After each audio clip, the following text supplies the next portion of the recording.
So my name is Paul Demeyer. I was born in Belgium in the 50s, and I grew up Catholic.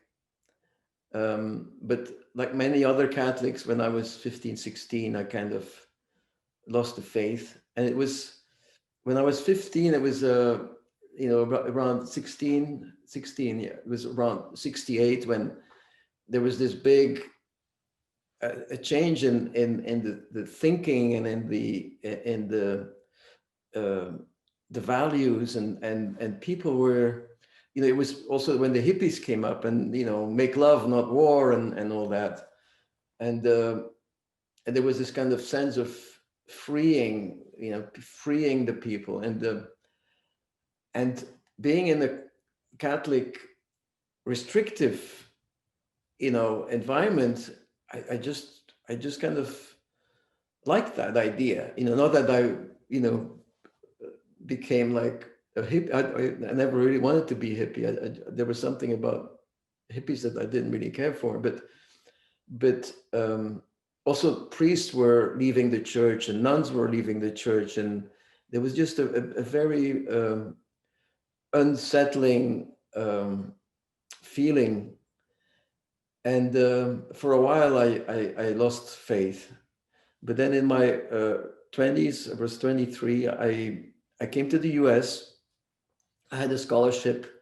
I work in animation film, and I had the scholarship to get my master's here in film graphics, animation.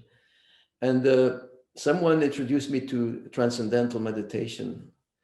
And the way the man spoke, he was a young man, obviously, was so convincing. He had such a faith in God and in how everything's connected. And I thought, yeah, I've got to try that, and as I started to meditate, although I knew this, but I became more aware of the stillness within things, so I would hear the sounds around me. And at the time I was living in the countryside. So, it was like a small village where you'd get these sounds like dogs barking and cars passing by now and then, but there would be, or crickets.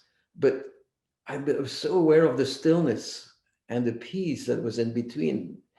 It was so simple, yet it was like a revelation. And so I did TM for many years. I went back to Belgium, and I kept going to now and then to some retreats. And that's where I got the experience of total stillness of the mind. It didn't last long, but I had the experience, and the experience of no thoughts, which came together with a sense of spaciousness. And it's happened more often in my life since then. And each time it happened, there was this amazing space, or this feeling that you reach to the stars, so to speak. And that really gave me a great faith in the continuity of life, because in that state, it was as if I was out of the body, although I wouldn't say I was out of the body, but I was not so much aware of the body as was aware of my being, and that my being is really centered here, but at the same time, it is eternal, or it is, it has no end to it. And mind you, I was not aware of God, and I often think, and this kind of goes with the Catholic thinking, that to see God, you have to be pure. Have to be have that perfection or holiness. And yet I was able to experience that state. That was really, something that I've always fell back on as, if there'd be doubt or something, I knew I had the experience. And then in my 30s, I moved to London, England, and I met a teacher. And his name was Barry Long. He was not part of any uh, religious lineage, but I had always been interested in Krishnamurti. And somehow listening to Barry, I understood Krishnamurti, because I don't know why I liked Krishnamurti. I didn't really understand what he was saying, and yet I loved what he was saying, or the questions he would ask, or just reading his diaries, because there was a simplicity in it, a simplicity of being, and a simplicity of looking at things, where there's not that it was like being free of having to do certain things as we are taught to do, to be number one, or to be successful, or to have money, or to have this or that. So with Barry, I really learned to overcome my emotions, or to see them for what they are. And I learned to be more present in the moment, which you know eh, when Moses asks God, what to say to his people, who he is, or what his name is, he says, I am that I am, or I am that. And and that's really something I started to understand, as it's something that we are part of. It's not like we are separate from God. When we are in the state of pure being, we are connected with the spirit of God, because we are spirit. And the beauty of Genesis is that when God creates Adam, he has this statue in clay, and then he breathes his breath in it, and it just means that breath, or the Holy Spirit, is in all of us. We're all children of Adam and Eve. I mean, we don't have to take it literal, but the idea is important to me. So after Barry, I came to the US. I had a job offer here, and I wanted to kind of expand my knowledge and my experience, and there was still that egoic thing of being successful and all that. And so I came here, but then the first 7 years I worked so hard, there was just no time for spiritual reflection. And the times I wanted to go to a retreat, the job was so demanding, they would not allow me really to go away for a week or something. And then I got to direct a feature, an animated feature film, which was something I'd always wanted to do.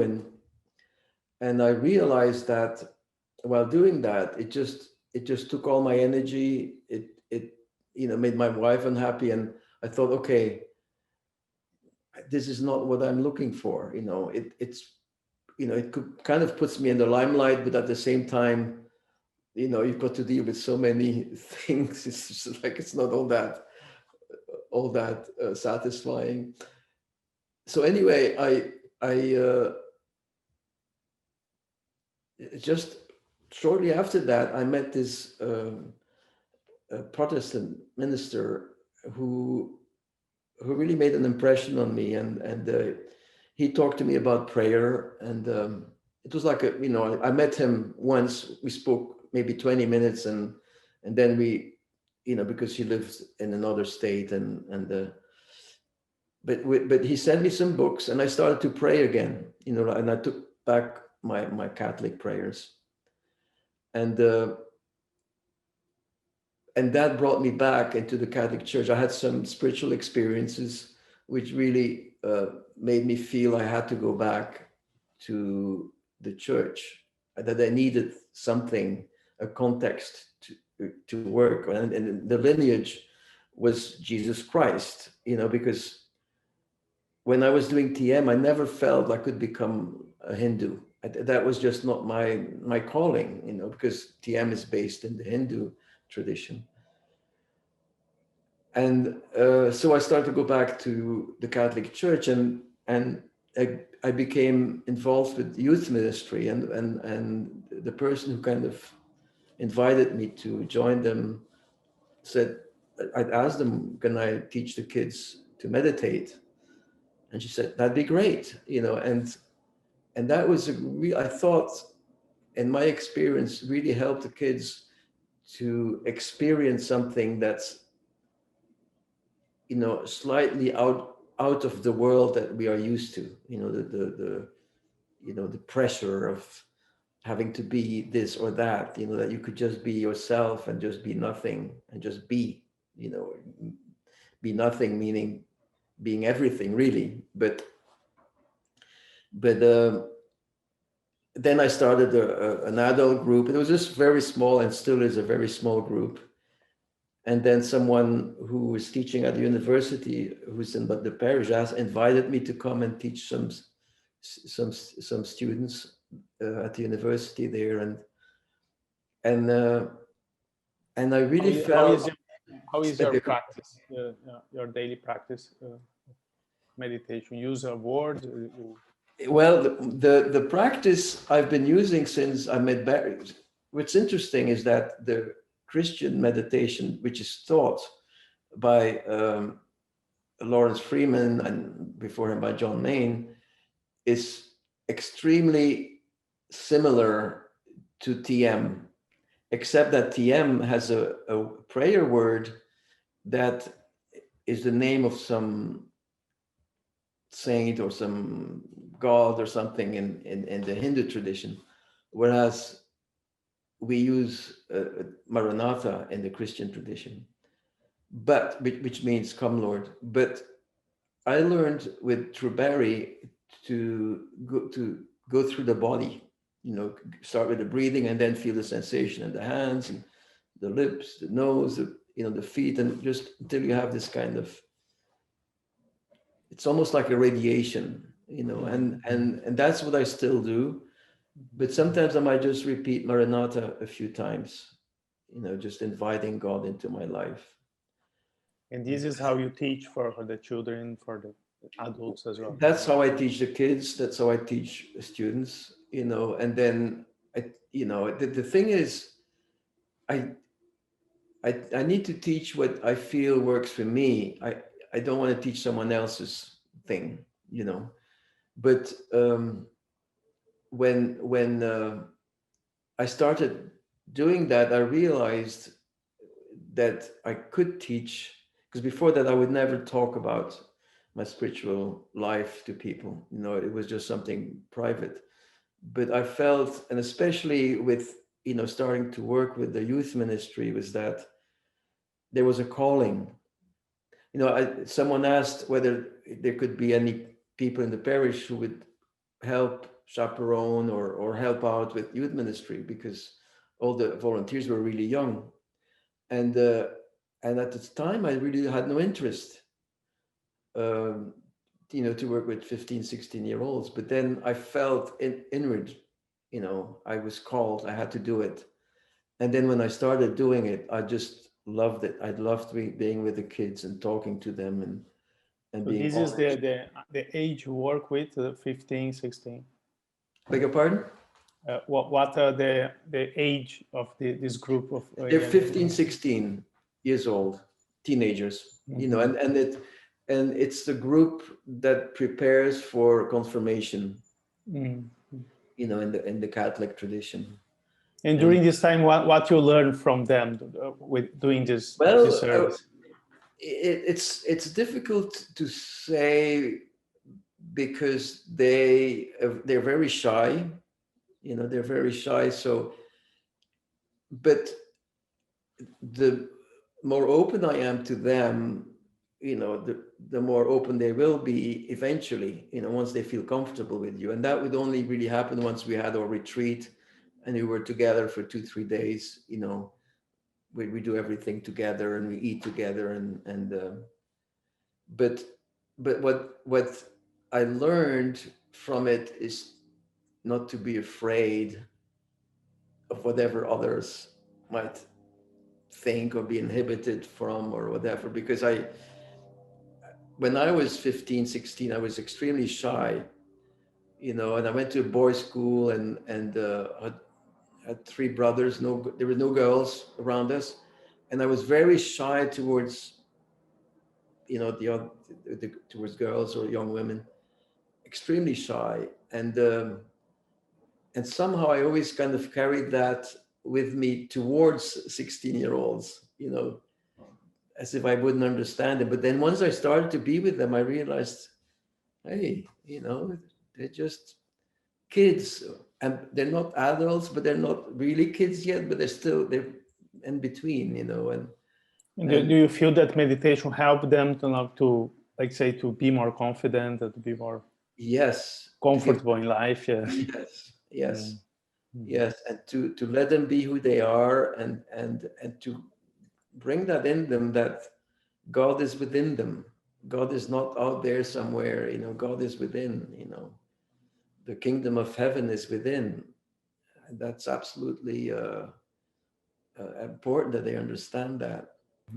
Your personal practice, and one thing I heard in your other video was what is the effect of your meditation in your understanding or practice of other ways of prayer or sacraments or mass, or what is the impact? What was interesting to me, going back to the church, was that the sacraments are so amazing. I did not realize that until I went back. And like communion, communion is, and I cannot explain you why and how, but I know there is something holy that happens. It's just a piece of bread that's been consecrated, but something happens there, and sometimes I pray and ask Jesus, give me a better insight, let me see something, or but we just it's within that you experience it, and it's within that you feel that it brings you some kind of peace, or it elevates your spirit.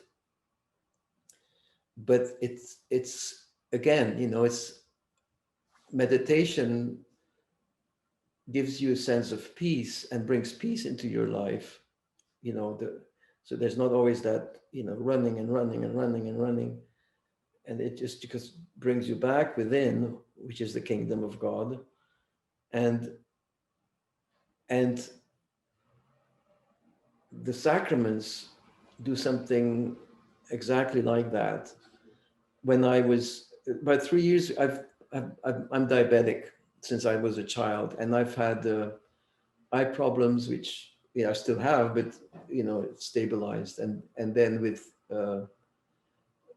the arteries, I've had 3 years ago, I had really serious problems with blood vessels closing in the legs, and despite all the operations I had, we had to amputate both feet.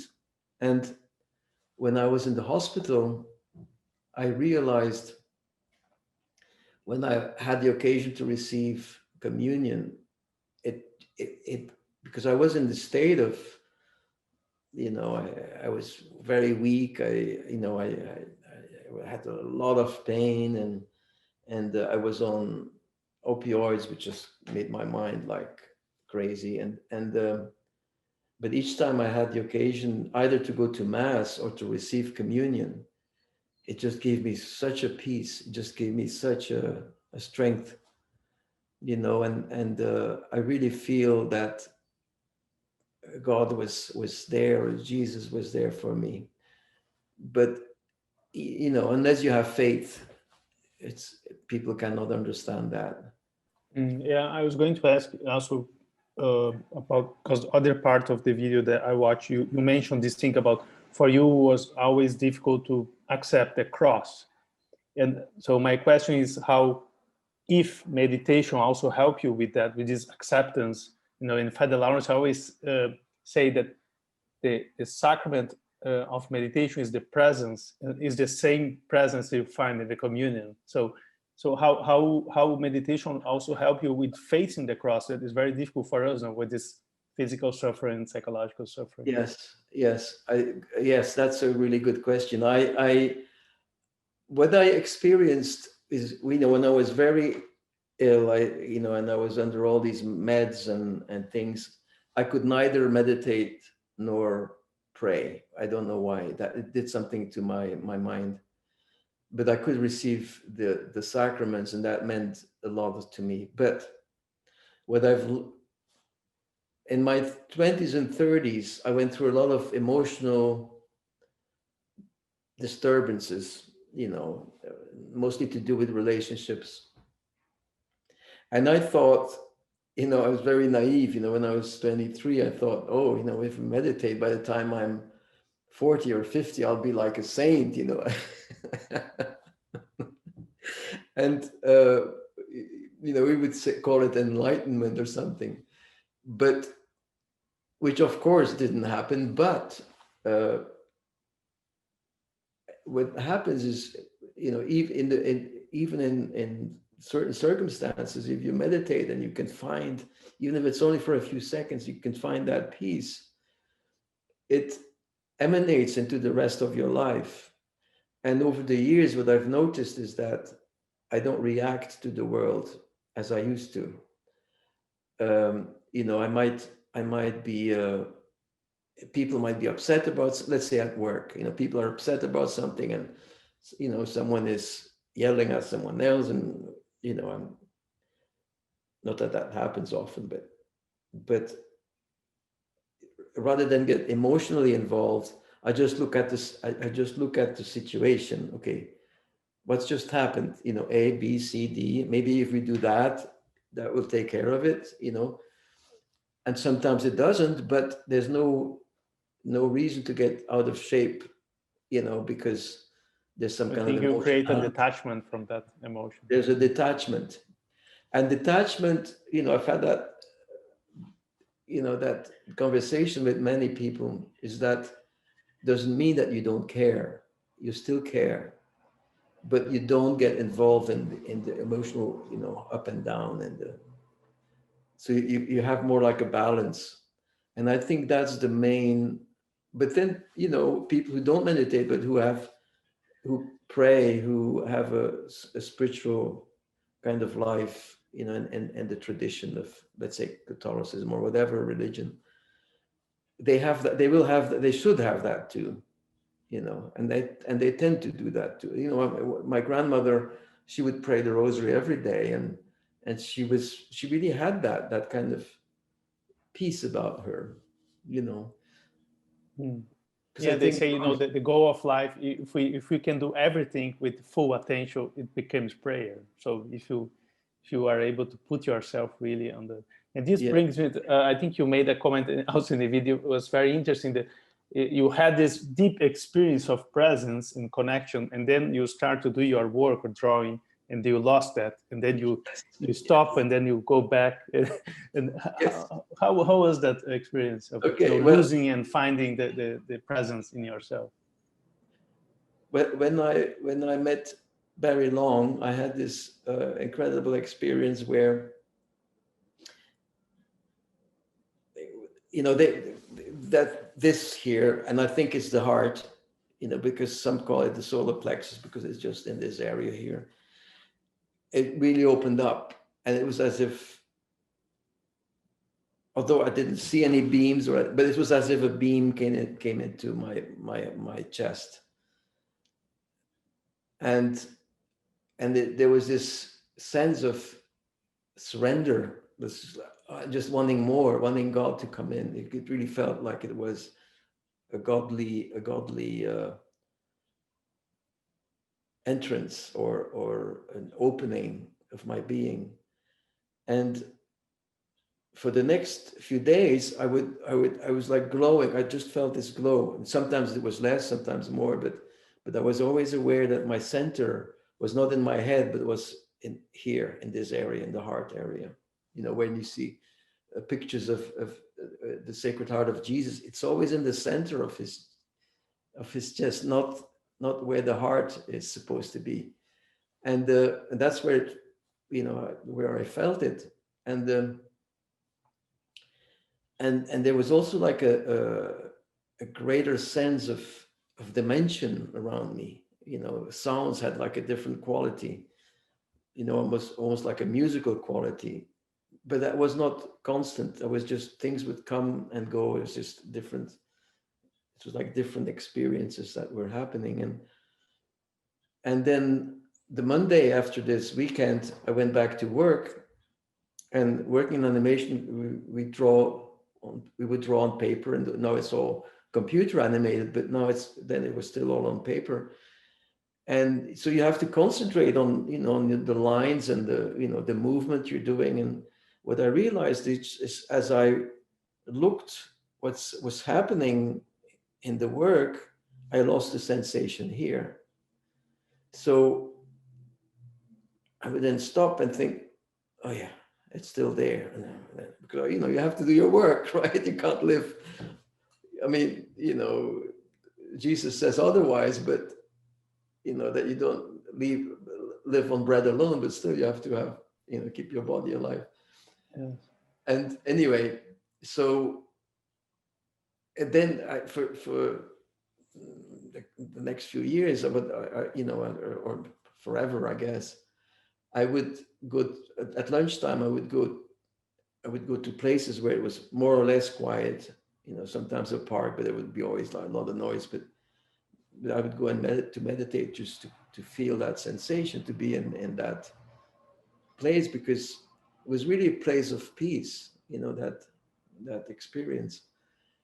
And eventually, I went to this Catholic church, which on Soho Square, which was like, you know, a 10-minute walk from where I worked, and I would just do that, and then I would also often, because I always had problems with, uh, and I think it has to do with diabetes, with tiredness, and I would often fall asleep while meditating. But then afterwards, I would really feel refreshed. You know, it was not like a regular sleep. There was just something, a quality to it.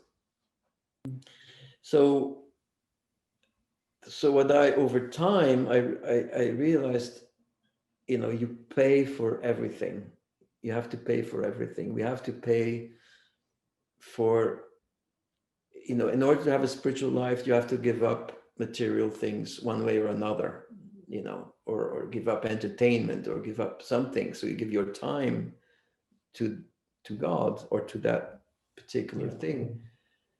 So I realized that in order to live in the world, you have to give of yourself to the world to a certain extent, you know, and we endeavor to find that balance, you know, and that's something that in TM already Maharishi used to say, you know, you go into meditation and you go into that deep place of, you know, where he called it the creative intelligence, and then when you're done with your meditation, you just bring yourself out in the world, you do your worldly stuff, and then you go back and you go out and you go back and you go out. Yeah, I was going to ask you that this connection, or because as you said, now during the times of meditation, we let go everything, and for you work with images, with animation, with creativity, with I imagine your mind is full of images. Do you think was more difficult to let go these images, or this activity of the mind, or the other way around also help you to, when you are back, to use in a creative way, you know, the emptiness? Well, that's an interesting question, because creativity, and you might know that yourself, you're a photographer, right? Do you do photography or something? I'm more a journalist in general. I work a lot Okay, of online. okay. Yeah.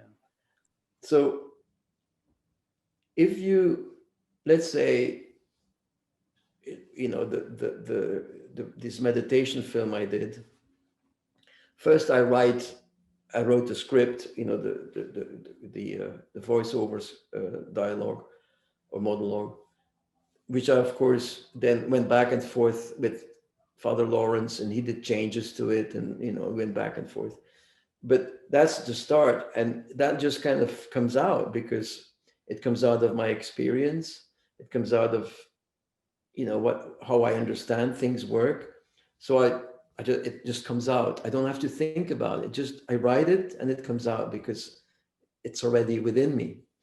And then when I would start doing the imagery, that, I I did some kind of little storyboard, and then I would just put imagery down. But even there, it's like I look at it, but I don't need to think about it. I look at it and think, that doesn't feel right. What if I did that? And then I would look for some paintings that might illustrate.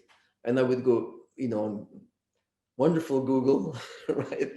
Google this or Google that, and then I would find these paintings. This is perfect. So then I would put these paintings aside, and I'd have maybe like 20 paintings, and then while I was making it, I'd say, yeah, that would work for this, and this would work for that, like the guarding, the idea of guarding the heart. I found this painting. It's like an icon of Jesus kind of pointing to away the devil away, and it has to do with the temptations. And so I added the heart, which was not on the painting, but I added the heart just to illustrate the idea. And the devil, of course, it's represented as a figure, but the devil is really all the negativity in our thoughts and in our the way we react to the world, or the way we have our emotions and all that. And so it's really something that comes from within, without, I don't have to think. It's more like I look, and then the thing, and that's something I learned from Barry. Barry Long, he used to say that It's something spontaneous just comes. it is, but you have to look within. You have to kind of go to that stillness, and then it just happens. So the idea for this movie comes from you, or Father Lawrence suggestion? You both start to speaking about. Well, uh, what's interesting was that I met Father Lawrence. I think it was last year, 2019 rather.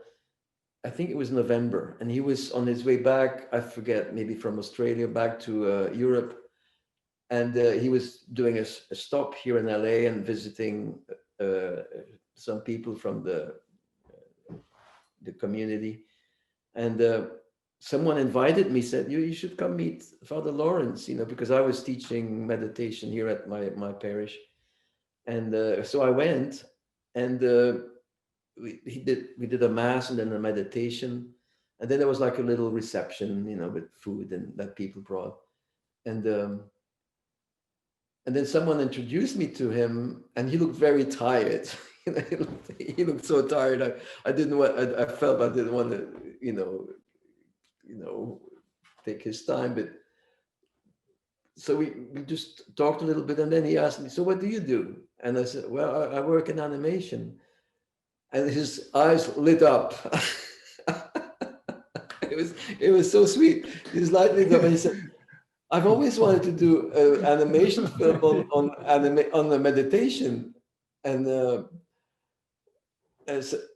so my brain went like, oh, I'd like to do that, but animation is a lot of work. It will take me, if I do it on the side, it will take me 3-4 years to do it. And then in, I think it was February, my work. Normally as a director, my work is extremely demanding, but I'd finished a job, and I was doing, instead of doing directing, I was just doing some fixes on another show, just to keep myself busy and to have some income. And the work became way less involved than what I was used to. And so I thought, okay, well, I'll write a script for the, and I sent it to Father Lawrence, and I think it was a period where he was very busy, so he didn't really have time to respond. So I thought, then the coronavirus started in March.